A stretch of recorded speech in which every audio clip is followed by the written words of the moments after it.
Un khalife, c'est un successeur. Un khalife, c'est un successeur. Quelqu'un qui succède par rapport au don et héritage spirituel. C'est ça qu'on appelle un khalife. Quelqu'un qui succède, qui a succédé, qui a le don d'un héritage spirituel dans une famille, on le met khalife. C'est un khalife. On ne peut pas se permettre de prendre tous les noms et prénoms et se le mettre sur sa face de bouc, sa face du livre de vie, comme on dit.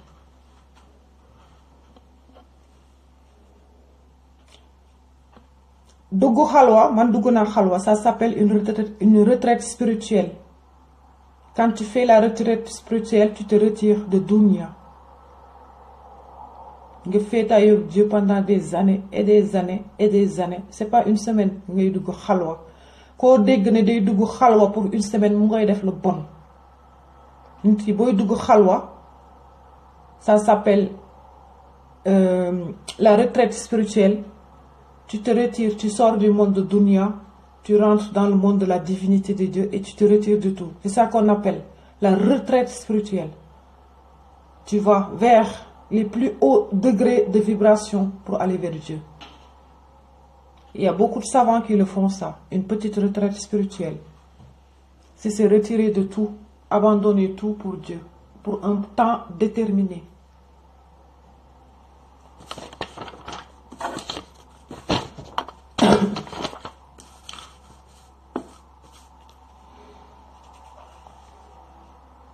Et dans les stations spirituelles, il y a ce qu'on appelle l'ascension des pôles. Les stations spirituelles pendant la purification de l'âme. Il y a ce qu'on appelle les stations des pôles. Il y a des pôles de stations. Tu peux l'avoir par le wird, par les mots d'Allah, que lui il t'amène dans ces stations directes en étant ici. Tu peux le faire par le wird, les stations. Moi, je l'ai fait par le wird. Oui, pour aller à un certain pôle, pour voir qui est sur ce pôle-là. Mam salut. C'est salut. Gars yi ñooy ay dëmm rek ah waaye yéen xamu leen sax suñu maam li ñuy liggéey ci kaw ah des fois damay toog di reetaan billahi gars yi da nga leen di gis li ñuy liggéey ci l'invisible nga ne déedéet ñii man ci ñii laa jógee déedéet c'est pas possible ci ñoom lañ jógee ñu ngi liggéey en tout cas de li ma leer ba leer mooy Serigne Saliou mu ngi liggéey Mame Cheikh Ibra Fall mu ngi liggéey Serigne Touba mu ngi liggéey moom patron la moom boss la moom fu mu nekk mu nekk moom boss la moom ñoom ñëpp ngi liggéey en tout cas ñu ngi liggéey bu ñu leen neexee nag ñu fecc bu ñu leen neexee ñu danser waaye ñu ngi koy def fi ma leen di gisee voilà ñu ngi ci jàmm ñu ngi ci paradis ñoom ñëpp ngi ci jàmm ñoom ñëpp ñoo bokk ñii di préparer dem aussi Sénégal ci jamono yi di ñëw parce que dee dina bëri ma waxaat leen ko dee dina bëri biir Sénégal mais voilà ñooñu ñëpp ci nitu yàlla yi lañ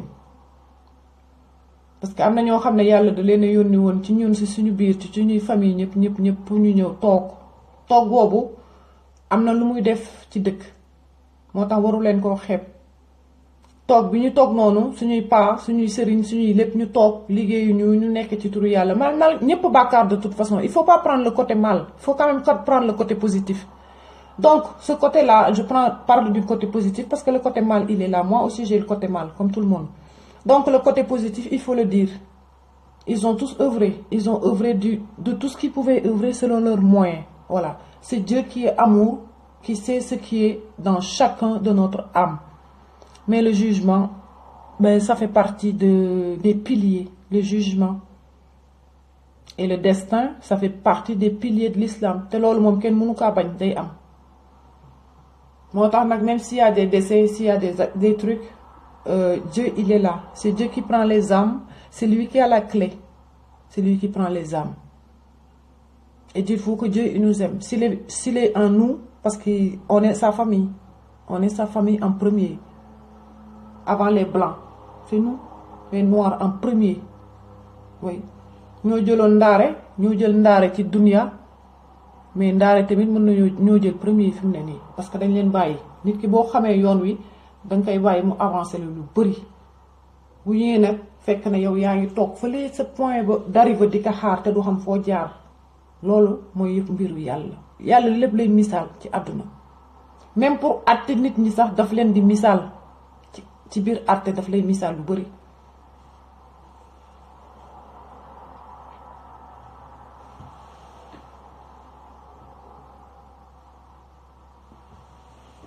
Je vais m'arrêter parce que je dois m'occuper des enfants. On est vendredi, il y a un peu de contretemps.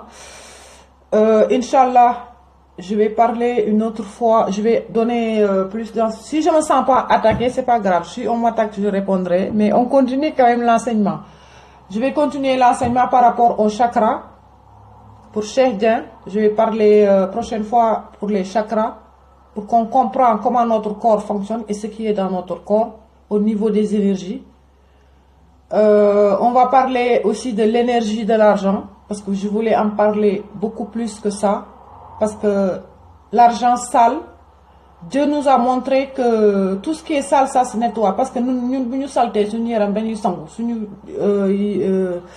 yére yi tilim ñu fóot ko suñu kër salté ñu raxas ko. Il y a la pollution, on dépollue. Donc, même s'il y a l'énergie, il y a l'argent sale, l'énergie de l'argent sale, on peut le mettre, on peut le nettoyer et le mettre dans la lumière. Ça, c'est des techniques, c'est un savoir aussi. Pour ne pas se coller à tout ça, il faut le savoir. Comment on transmet l'énergie de l'argent sale en une bonne énergie. Parce que Dieu, il nous enlève de nos péchés sales pour nous mettre dans une bonne énergie divine. Donc c'est normal, tout est comme ça, tout est lié. Je parlerai de l'énergie de l'argent sale et comment on met l'énergie de l'argent sale dans la pureté pour nettoyer l'énergie, cette énergie. Et parler un petit peu aussi des chakras, par rapport aux chakras, voir comme ça. Parce que le chakra le plus... Ils sont tous importants, tous les chakras, ils doivent s'ouvrir de toute façon. Mais le chakra le plus important, en ce moment pour nous, il y a le chakra du troisième œil, ça s'appelle le sixième chakra. Quand tu vois le monde de loin, quand tu es en avance sur la vision du monde, c'est ça, le troisième chakra, là que ça signifie. Pourquoi les gens, ils veulent pas que ce chakra s'ouvre pour nous, pour qu'on voit pas notre futur, notre chemin. Comme ça, d'autres nous la nax, ñom duñu amati seytaane du amati yo pouvoir. Seytaane li rek la bañ mu ubbeeku muy chakra bi. Chakra bi bu ubbeekoo mooy gis da ngay am clairvoyance parce que don la boo xam ne yàlla mooy ko def ci ñun ba pare. Bu ubbeekoo chakra bi da ngay am clairvoyance mooy lan da ngay xam li nga xam ne mooy ñëw ci kanam même nit bu la bëggee def dara sax lu bon da nga koy gis yàlla daf la koy wan. Loolu moo tax ñoom ñu bañ pour gars yi seen chakra bu ñu ubbeeku mais yàlla muy ubbi tëf chakra yi nit ñi te mënuñu ci dara parce que on est énergie, c'est Dieu qui allume les boutons mënuñu ci dara ku xeex ak yàlla rek daanu nga. Donc il y a ce chakra là, il y a le chakra de la gorge pour soigner les maladies de la gorge aussi parce que tous ces chakras là c'est des boules d'énergie qui sont liées à nos maladies, à tous nos organes. Tu as le chakra du cœur ici, tu as le chakra du plexus. T'as le chakra sacré, c'est le ventre. Et après, en dessous, là où il y a tout ce qui est génital, en bas, le ventre, tout en bas du ventre, c'est le chakra de la racine. La racine qui est liée à la terre-mère. Et en plus, il y a d'autres chakras aussi qui sont dans notre corps. Il y a un chakra qui est au-dessus. Ça fait l'aura de la personne. Il y a un aura qui tourne autour de la personne, ça aussi. Il y a un aura qui est relié à nos pieds vers la terre. Tout ça, c'est des énergies. Moo tax gars yi di suul ay gàllaaj ci biir suuf moom lu nekk am na de gars yi dañu lay suulal gàllaaj ci biir suuf si mooy chakra bi nga xam ne mooy ce qui est relié à ton pied et à la terre-mère. Il y a une boule d'énergie. léegi nag gars yi bu ñu ci dugalee affaire nag nga ñëw dëgg ko nag yàqal nañ la ci dunya. boo dëggee gars yi dañuy dëgg ay liggéey dañuy gas ay liggéey ci ay angle yu kenn xamul des fois da ngay ñëw bëgg a joggi nen bu ñu toj ak yu kenn xamul yooyu yëpp ay liggéey la te yooyu day attaqué parce que énergie sombre la énergie sombre day ñëw attaqué yow mii boo amulee connaissance ak savoir bi pour nga mën a protéger sa bopp noonu lañ lay attaqué loolu yëpp énergie la lépp lu nit liggéey rek énergie la moo xam bu ñuul moo xam bu weex mais énergie la. Donc il y a tout ça. Il y a les chakras aussi au niveau des mains, au niveau des bras, des mains, il y a des chakras aussi. Tout ça, pardon, je vais m'arrêter bientôt. Tout ça est relié à notre corps humain. Le corps humain, c'est énergie. On est énergie. C'est cette énergie qui nous mécanise, qui nous fait parler, qui nous fait bouger. Tout ça, c'est énergie. Et il faut le savoir, il faut le connaître. C'est pour ça que Dieu il a dit que nous, on est capable de nous guérir tout seul toutes nos maladies. Si on pouvait avoir ce savoir pour nous guérir toutes les maladies, il n'y aurait pas de médicaments, il n'y aurait pas de trucs. Parce qu'avant, ça n'existait pas les médicaments, ça n'existait pas les machines à radiothérapie, à radiogastronomique, machines à ci, à ça. Ça n'existait pas avant. L'être humain, il est capable de se guérir tout seul.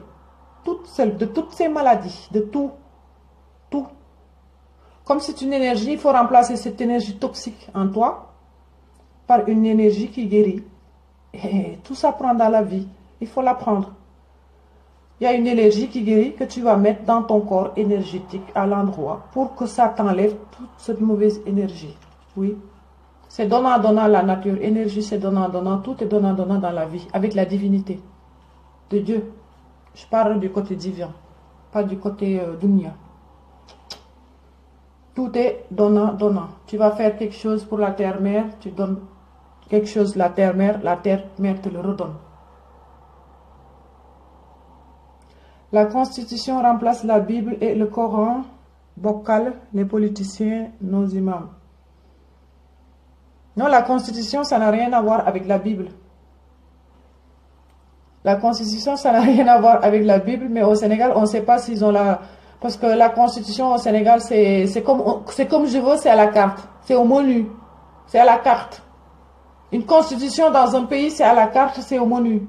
Moi, je viens, je pose mon menu. Je suis président pour 5 ans, un mandat de 5 ans. Je pose le menu de ma constitution. Je veux que ça soit comme ça pendant mon gouvernement. C'est ça que ça ne va pas. Un autre président, il vient, il peut changer la constitution. Comme Macky Sall, il a déjà changé beaucoup de choses dans la constitution actuellement au Sénégal. Pour arriver à ses fins, ah ben c'est comme ça. C'est pour ça la constitution, c'est du mensonge. C'est du mensonge. C'est pas correct.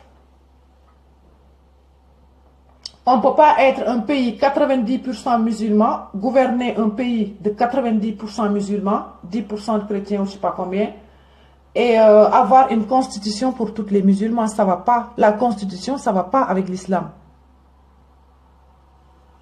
La constitution, c'est le contraire de l'islam. Celui qui veut combattre l'islam, tu poses la constitution. Là, tu mets un barrage à l'islam, et c'est ce qui se passe au Sénégal. L'islam du Sénégal, il y a un barrage. Et c'est ce barrage-là, c'est le gouvernement qui pose leur constitution, qui fait que l'islam, maintenant, elle est pourrie au Sénégal. Les gens, ils font ce qu'ils veulent. Tout a été sali au Sénégal. Oui, c'est la constitution. Il va pas en avoir de toute façon. Man fi nek di bari mbëlli rek pour nit ñi gis ma rek waaye yàlla moom li muy def wan na ma ko ba pare liy chuté ci constitution yëpp ci la bokk. Lépp ci la bokk. Lépp lay nettoyé yàlla billahi lépp la ñuy nettoyé toog fii rek di muñ di ko xool di xaar di gis muy def ay signes ñuy gis loolu rek doy nañu richesse. La constitution ça va pas dans un pays musulman. La constitution c'est le contraire de l'islam. La constitution c'est le contraire de l'islam.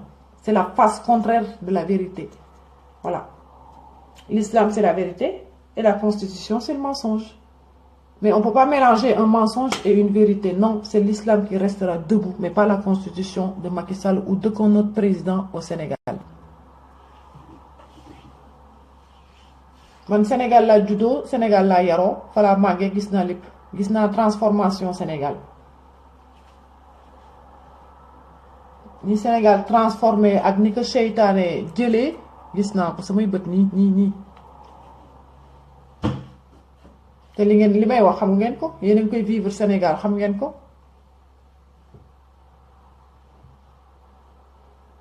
xoolal Sénégal médias yi lu ñuy génne télé am ñun man année du instant yi nga xam ne boobu ñu ngi dëkk mbott ak sama famille sama ñoom maam sama ñoom nijaay ñoom ñëpp gaañoo ko ñu instant yooyu benn télé moo doon am benn kër ci benn quartier léegi bu ñu doon seetaan télé xale yëpp ñu toog leen jàll leen ci kanamu télé bi des fois bu ñu defee ay série yoo xam ne dañu am rek benn couple rek bu ci fóonante billaahi wallaahi il faut am ay mag ñu ne bàyyi ba xam ñoom dañuy xam à l'avance ne ñaar ñi bu ñu dajee comme dañu amoureux dañuy fóonante parce que ñoom dañ ko doon suivre épisode yi léegi dañuy dem yónni la jógloo la yónni la pour nga bañ a gis loolu ak sa bët fóonante rek ci télé man temps yi ma daan toog di seetaan télé dañ ma daan jóg yónni ma pour ñu bañ si teg suñu bët déjà loolu ñu ngi ko doon bañ télé. léegi ñu teg film mu tuddati waaye Kunta Kinte film bu metti ñu teg ko série Sénégal pour ñu comprendre l'histoire de l'esclavage et qui est Kunta Kinte et tout ce qu'il a fait pour son peuple, pour l'Afrique, pour le peuple noir, pour comprendre l'histoire. Ils ont éliminé le film. On n'a pu jamais finir la série de Kunta Kinte, l'histoire de l'Afrique, de la traite négrière. Ça, on l'a éliminé dans les médias au Sénégal. C'était douloureux, mais c'était un mal qui pouvait nous faire grandir dans la puissance, dans la volonté et dans la force de nos ancêtres. Mais ce film, il a été éliminé. On l'a mis et on l'a enlevé de suite parce que ça fait scandale au Sénégal. Je me rappelle très bien. Mais bu fekkee ne tey dañ lay indil ay yeneen film yoo xam ne ay ñoomin Dallas ak ñoomin xawma ñan ak ñan série yu kat seen ndey yi nga xam ne ñoom dañuy copier seen xale yu si loolu la ñuy copier après pour mel ni ñoom loolu moom vous le laissez ça marche bien au Sénégal yéen a dugal seytaane biir Sénégal da ngeen di xam ne Sénégal dafa dem am na ñoo xam ne seytaane da leen ëpp doole léegi si suñu biir nit ñu ñuul ñi seytaane moo leen ëpp doole. moo tax ñu teg yu bon ci réseau yi ci Sénégal léegi Sénégal léegi moo gën a gaaw sax France moo gën a moo raw France sax ci lu bon. Sénégal si boppam mu ngi nar a raw France ci lu bon loolu yëpp pour bëgg a toppandoo di nga toppandoo jëlal lu baax ci li ngay toppandoo loo xam ne amulul la njëriñ te daf la nar a sànq bu ko toppandoo. booy sànk yow sànkal sa bopp mais bu sànk ñeneen ñi booy xaru nga nekk martyr yow martyrul sa bopp mais bul sànk ñeneen ñi kañ bu leen taqal ci dara te bu leen wan dara loo xam ne daf leen di envier. envie dafa am l'envie mooy yóbbu nit safara ci mot dictionnaire la bokk l'envie mooy dugal ñu bari safara parce que mënuñoo retenir seen envie. man awma envie ñu may ma bàgg en diamant aujourd'hui awma envie ñu may ma maletu xaalis aujourd'hui mais am naa envie ñu jox ma ko pour ma jox ko ñeneen man soxlaaw ma ko du ma iñaane naak sa bopp mais du ma ko iñaane ñeneen pourquoi faut pas être égoïste man am na lu yàlla def ci man ba pare lu riche la ci man doy na sëkk ak barke soxlaatuma leneen mais bu ma ko jëlee am na ñeneen ñu ko soxla wala ma ne ko demal nga joxal ma ko ñee soxla nañ ko vraiment ñee soxla nañ ko boo ko defalee ñee day mel ni defal nga ma ko day mel ni ñun ñëpp ko bokk defal ñun ñëpp ko bokk loolu mbir moomu te yàlla kese moo ñuy fay ñun ñëpp parce que ñun ñett ñoo œuvre. gars yi léegi da nga ragal sax tey xaalis tellement ndax mentalité africaine mentalité sénégalaise nu mu mel nangoo tax sax tey benn xaalis parce que dafa am ñu bon ba pare bëgg contaminer ku bonul du mën a nekk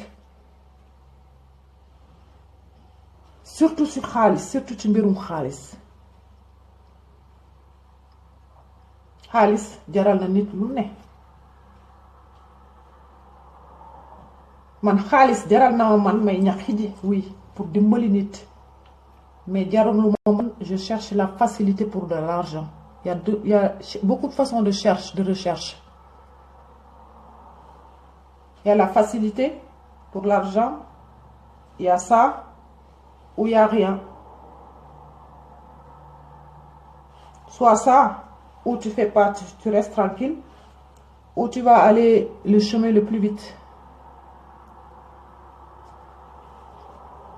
daa am ñoo xam ne yàlla daf leen defar ba pare daf leen malmateeg banam ba pare jox leen souffle de vie te souffle boobu brin xaalis wala matériel dugg seen yaram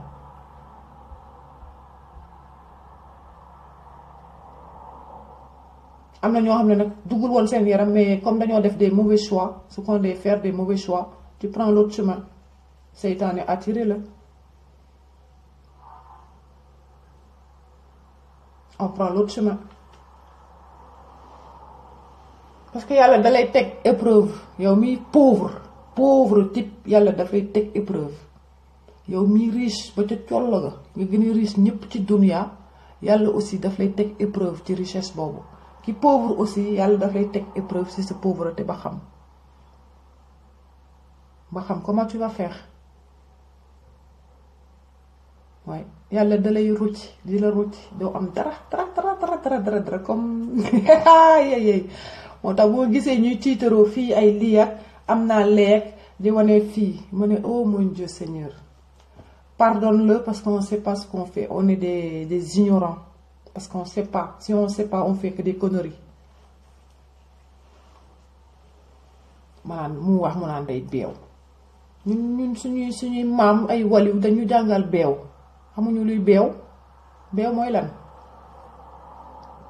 beew ci yàlla kañ waaw boobu mooy beew booy beew da ngay beew ci yàlla xam sa racine xam fu nga jógee xam say maam xam say cosaan foofu nag nga war a mën a ubbee sa gémmiñ di wax di beew waaye yow amuloo racine xamoo sax say sa lignée de famille nga bëgg a beew wax nañ ko ci l'islam wax nañ ko ci bible wax nañ ko ci fépp même Jésus mi ñu crucifié sax du beew Mohamed du beew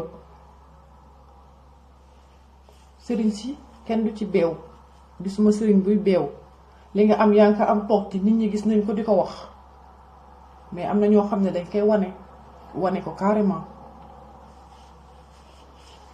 Insa nee na Jésus nee na astafurlah Jésus nee na c'est le roi le roi de tous les rois de la terre ku teg boppam roi ba nga toog sa fauteuil or wala say shirtu or Jésus bu ñëwee dootoo amati chaise or dootoo amati fauteuil or te dootoo nekk roi ngay toog moom kese mooy toog le roi le seul le roi des rois c'est ça qu'on appelle la parole de vérité la parole de Dieu man loolu laa gëm te man du kese maa ko gëm parce que ñi gëm Insa du nit ñu ñuul ñi ñëpp bëri nañ. Je vais regarder la porte.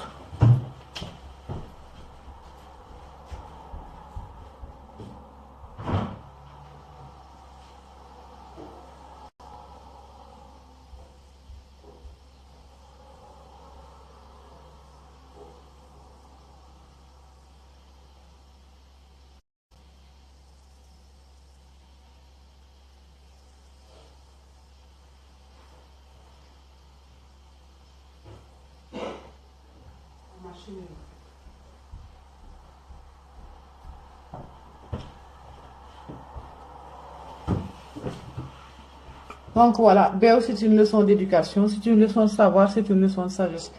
Parce que loo am di ko wane di ko ëppal am na ku la ko ëppal lu la ëppal te wanew ko toog donc ça sert à rien beew amul benn njëriñ wala booy beewal nga partager boo partager mooy beew aussi boobu beneen forme de beew la mais boo partager aussi am na voilà on transmet le sale dans le propre voilà lépp la ñu war a raxasaat dañu raxasaat xel yi raxasaat xol yi raxasaat gémmiñ gi aussi paroles yu ñu ci war a génne parce que paroles yi ñuy génne si suñu gémmiñ mooy suñu face de bouc c'est notre livre de vie plus les sortent les paroles ce sont avec ces paroles là qu'on te casque qu'on t'identifie qu'on met un miroir sur ta face par la parole donc les gens ils doivent réfléchir par la parole la pensée et les actes.